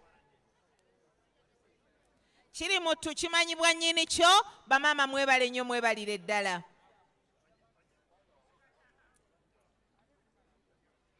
NRM oye! Museveni oye! Ba flag bearers baffe bonna oye! Kaakati mukadde kano bannaffe abavubuka nabo bawagga baagala kulaga President Museveni nti bamwagala era bagenda kufuba okunoonya akalulu okulaba nga abavubuka bonna babeera mabega wa President Yoweri Kaguta Museveni. Bamukwasizza engabo n'effumu agenda atabaale ayongere okukuuma. President weebale! President Yoweri Museveni oye! Bannendooza mulaba stamina y'omuntu waffe. President waffe weebale nnyo weebalire ddala. Engabo eyo tusiima kubanga ogenda kwongera okukuuma eggwanga lyaffe.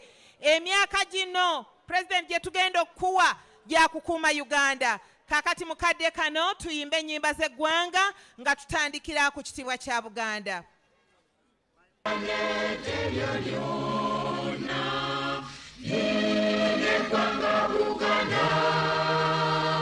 Tinyamanyibwa nnyo eggwanga lyaffe kwetooloola ensi zonna. Twesinge nnyo olwa Buganda yaffe. Ekitiibwa kya Buganda kyava dda naffe tukikuumenga.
President tukwebaziza nnyo mukwano gwaffe omulungi. President waffe weebale nnyo weebalire ddala enjiri gy'otuwadde. Weebale mukwano gwaffe weebalire ddala okumaliriza Mubende sub-region era ng'olunaku olwaleero President afundikidde okulambula kwe nga akuba enkuŋŋaana ze ng'asaba akalulu mu Buganda nga yatandikira wano mu Mubende sub-region. Era olunaku olwaleero amaliriza Mubende. Twagala banna Mubende mwenna, banna Mityana mwenna, bannange mwebale nnyo mwebalire ddala okwaniriza President waffe mu mukwano omungi ate mu bujjuvu nankubadde enkuba yakedde kutonnya naye mumulaze okwagala. Bannange mwebale nnyo mwebalire ddala. Twagala okubasaba mikwano obungi bwe mujjiddemu bwe buba bubeera obungi bwa kalulu. Banna Mityana gye muli abaagalwa bakwano tubasaba President Yoweri Kaguta Museveni mumuwa akalulu mu bungi bannange. 221 ebyo byonna ebyaliyo ebyo kati bigende n'emiyaga gyabyo. 226 kalulu k'NRM. NRM oye! Mikwano banna Mityana munamuwa akalulu.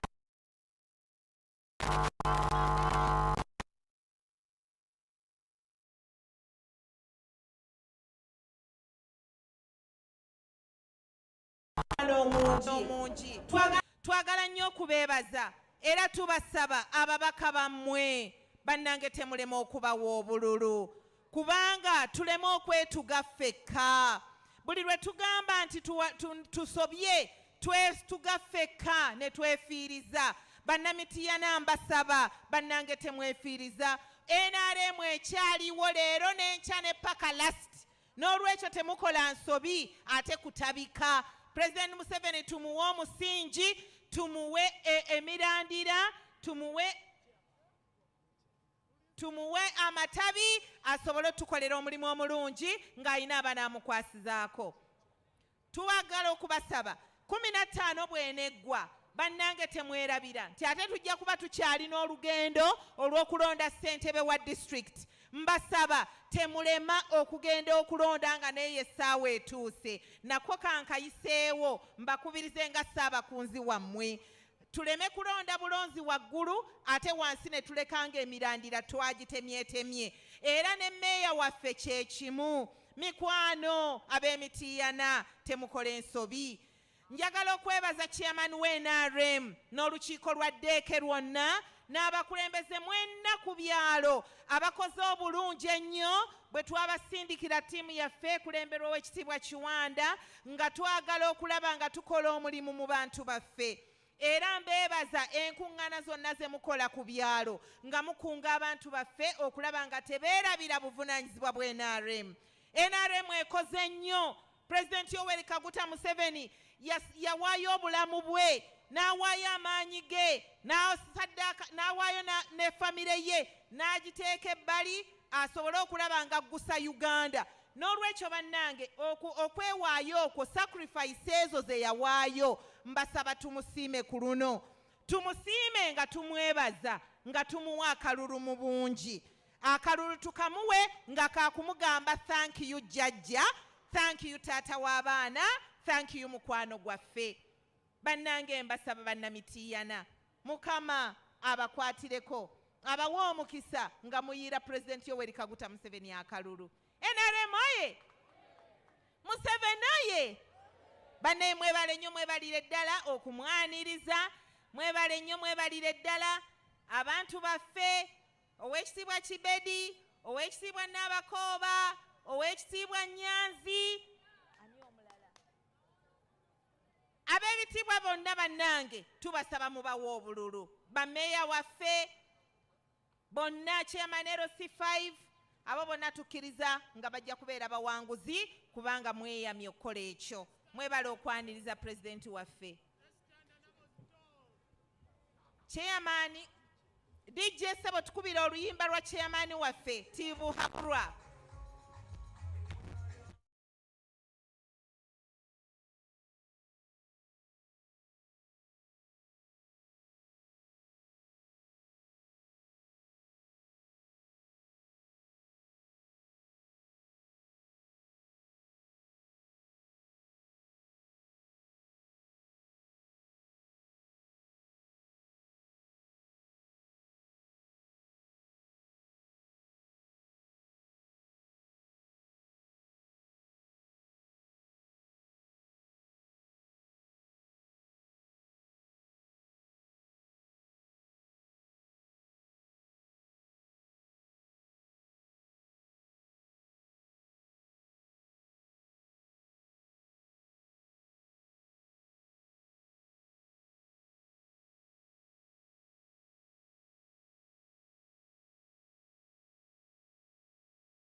gain of the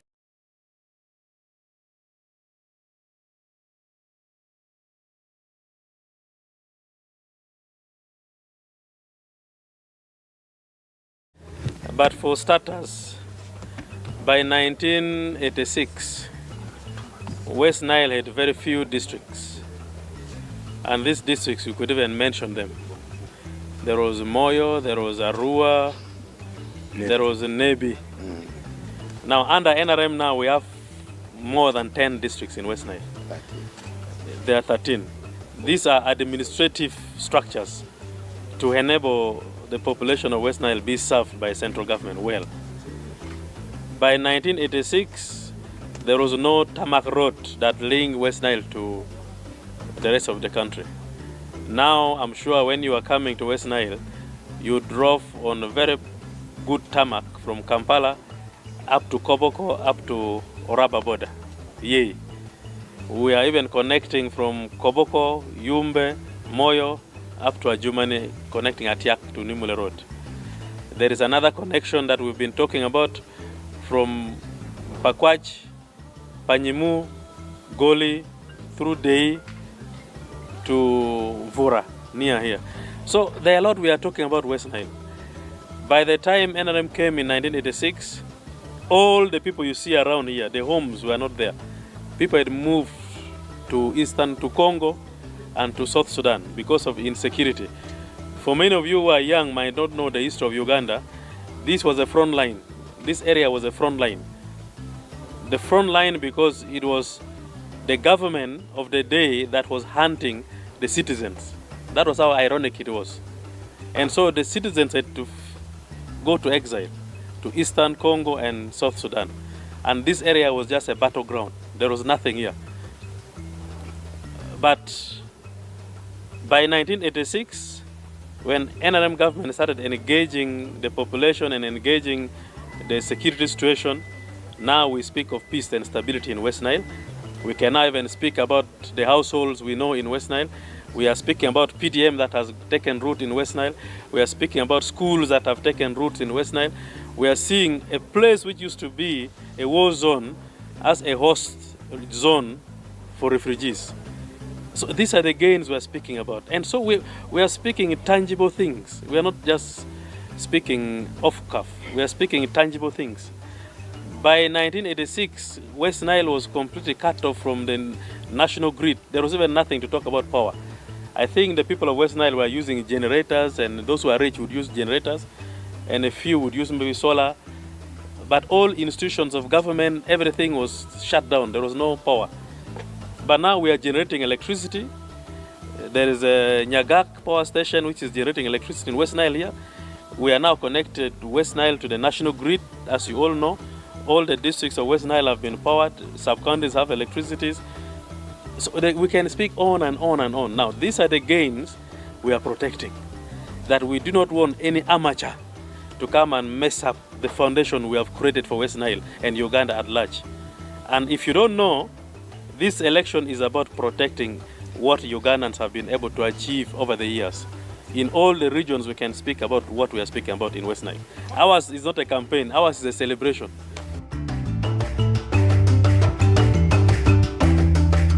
Fanatism in a world which might be divided into blocks, a world which might come into a war situation which would end up in destroying ourselves. We Hungarians have been living in a neighborhood of a war in the heart of Europe for the 4th consecutive year now. We have been faced with tremendous political attacks for 4 continued years, because of representing a position which can be described as pro-peace.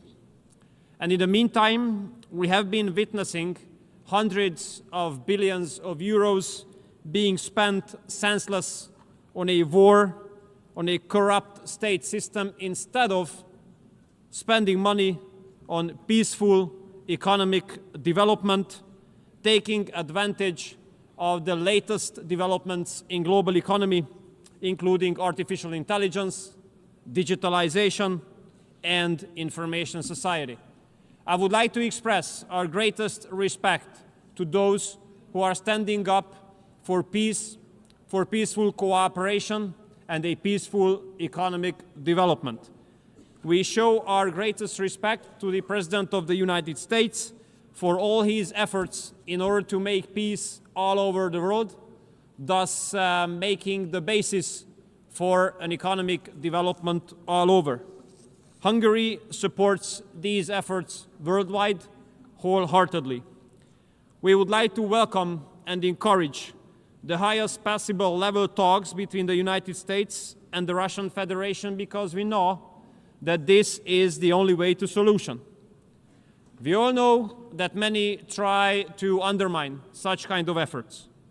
We know that so far many attempts have been made in order to undermine efforts towards peace, but we hope that those who have done such kind of attempts will not continue in the future. We Hungarians want peace. We Hungarians want a peaceful development. We Hungarians have lost 4 decades in the last century as being on the wrong end of a world being divided into blocks. We know how war fanatism can ruin those opportunities which are being offered by a global economic development, by modern technology, by information society, by digitalization, and by artificial intelligence. We Hungarians do not want to lose another decades in this century. We don't even want to lose 1 single year anymore, because we know how it feels. You can always count on us Hungarians when it comes to peace, when it comes to peaceful development, and when it comes to creating the most modern economy to the benefit of our people all over the world. Thank you so much. Danke schön. I thank the Minister of Foreign Affairs and Trade of Hungary. I give the floor to the distinguished representative of Cuba, followed by Thailand and Colombia.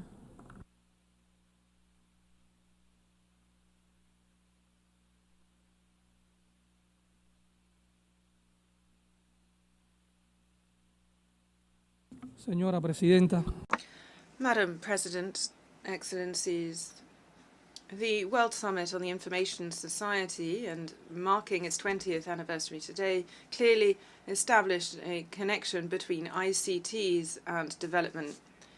Developing countries managed to have the digital divide recognized as a new form of structural inequalities.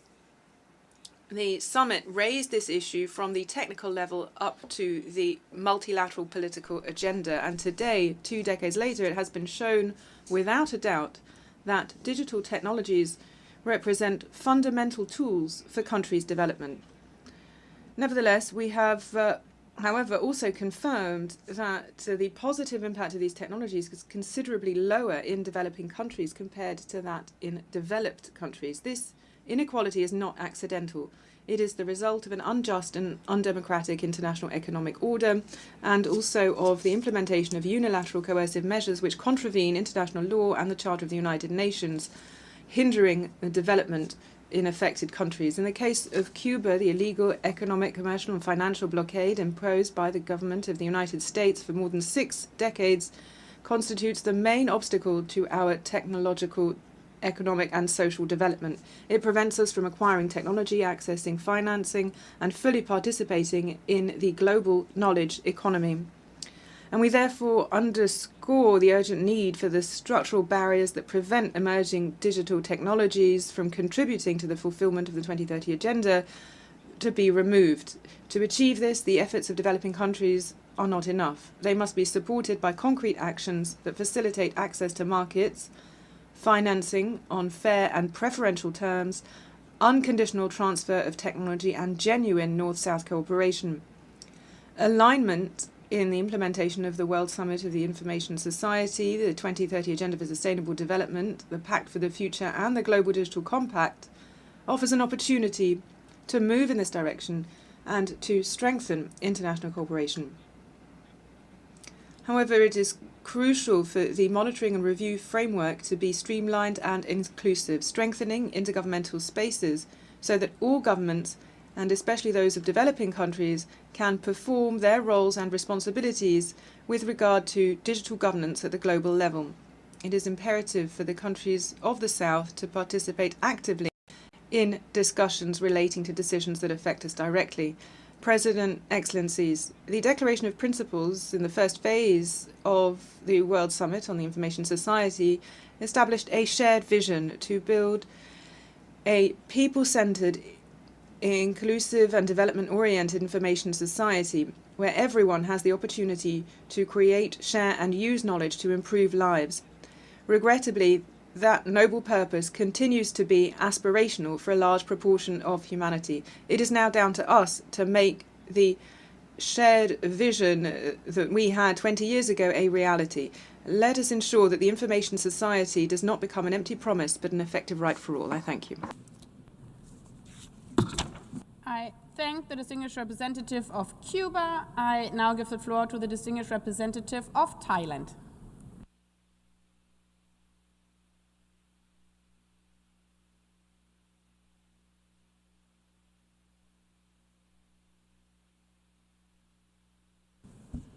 Madam President, at the outset, I wish to extend, on behalf of my delegation, our sincere appreciation to you and the Secretariat for organizing this important and very timely meeting. 20 years ago in Geneva, we came up with a shared vision through Declaration of Principles and Plan of Action with the common objective of building a people-centered, development-oriented, equitable and inclusive information society that would enable all individuals and communities to benefit from the opportunities offered by information and technologies. 10 years later, the Tunis Agenda further strengthened the foundations for addressing the evolving digital landscape, emphasizing international cooperation and enabling role of ICTs in advancing sustainable development and bridging the digital divide. Now, as we approach the 20th anniversary of the WSIS process, are we collectively where we wanted to be? Madam President, the digital landscape has evolved at an unprecedented rate, driven by rapid innovation and technological development.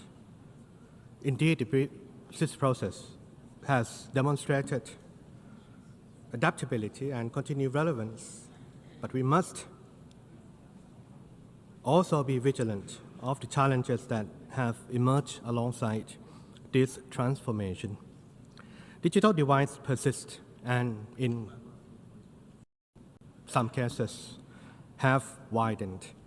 Access remains uneven, inequalities are deepening, and technological developments remain unaffordable or inaccessible to many, many people. Thailand believes that this high-level meeting provides an excellent opportunity to reflect on how we can be more effective in addressing the structural and emerging challenges that may hinder the full realization of WSIS objectives. Allow me to share a few points. First of all, innovation must be inclusive. Digital development should be designed to benefit people. Bridging the digital divide requires targeted investment in connectivity, affordability, and digital skills, as well as policies that promote universal and meaningful access to digital technologies. And at the same time, digital innovation must be sustainable in the long term. This includes ensuring that digital transformation supports environmental sustainability, promotes responsible use of resources, and contributes positively to economic and social development. And secondly, digital development must be safe, equitable, and rooted in trust. Adequate and appropriate governance frameworks of digital development are essential to ensure transparency, accountability, and protection of users. Such governance should also promote broader participation and meaningful engagement of stakeholders, in line with multi-stakeholder spirit of the WSIS process. Ensuring safe digital development also means addressing the increasingly serious and complex challenges related to cybersecurity and cybercrime. These threats undermine trust in the digital environment and can erode the socio-economic benefits of digitalization. Therefore, it is very essential, very crucial to invest in capacity building to enhance national and individual